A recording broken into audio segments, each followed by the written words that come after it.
L-O-W-M-A-N. Wait for you to grab that pen. Kristin Lowman, the DPD spokesperson. Kristen Lauman.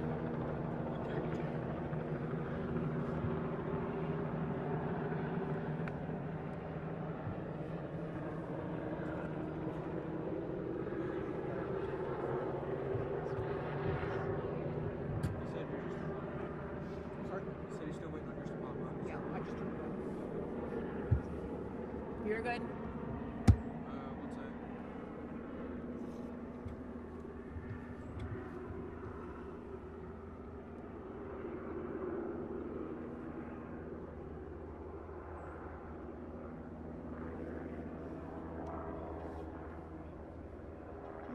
You're good?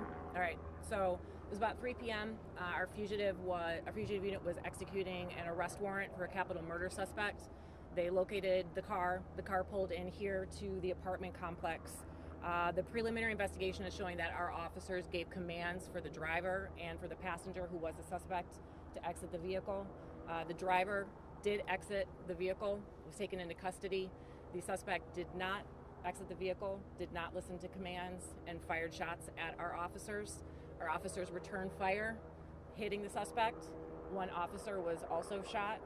We have both the officer and the suspect were taken to local hospitals. The officer was hit in the foot, is expected to be okay.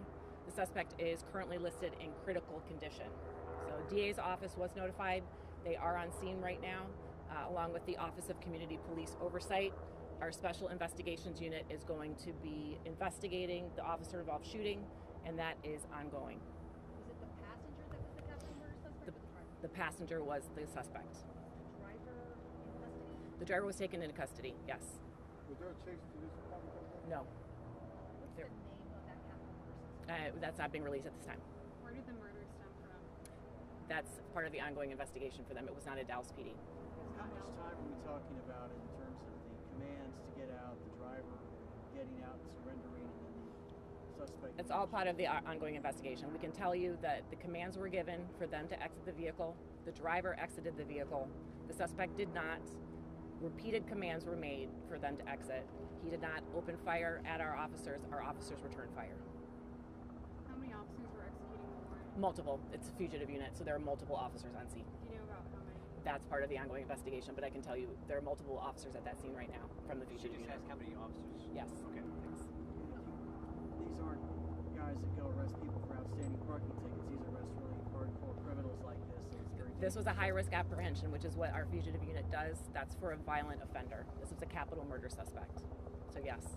Where did the execution of this arrest warrant begin? That's part of the ongoing investigation. It was not a Dallas police case. Do you know how many? I know you don't know, but how many shots were fired? No, that'll be part of the SIU's investigation. So obviously this, you said this wasn't a Dallas PD case. I mean, is it in the North Texas area? Is Yes. it out of state? It's in the North Texas area. Okay. Yes, I can confirm that. We had heard that the officer self-transported. Is that true? I don't have that information right now. No, Is but there any way you can tell us how long the suspect's been on the run, or when this I don't have that. murder I don't have that warrant was information. filed? No. Okay. No.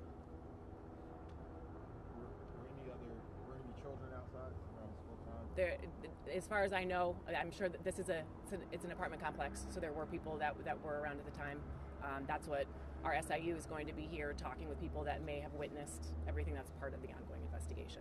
But this is an apartment complex. But again, the suspect fired first. Suspect, that's part of the investigation, but the suspect did open fire at our officer. We returned fire. Was the person who was wanted, was that the driver or the passenger? It was the or passenger. it both? The passenger was a suspect for capital murder.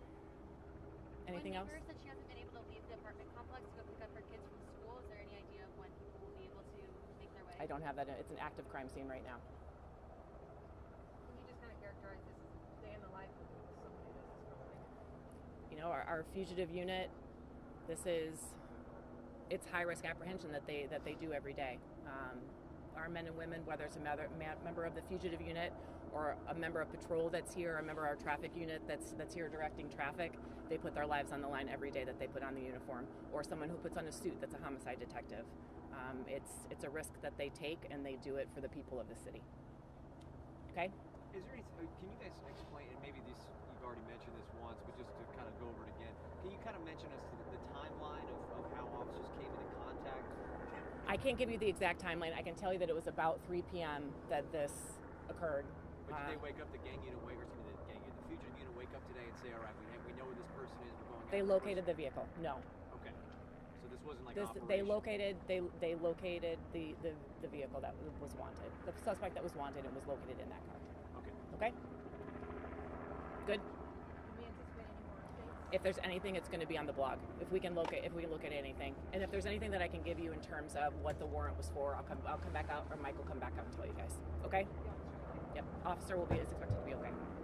Thank you. Look out, Mike. All right, bro.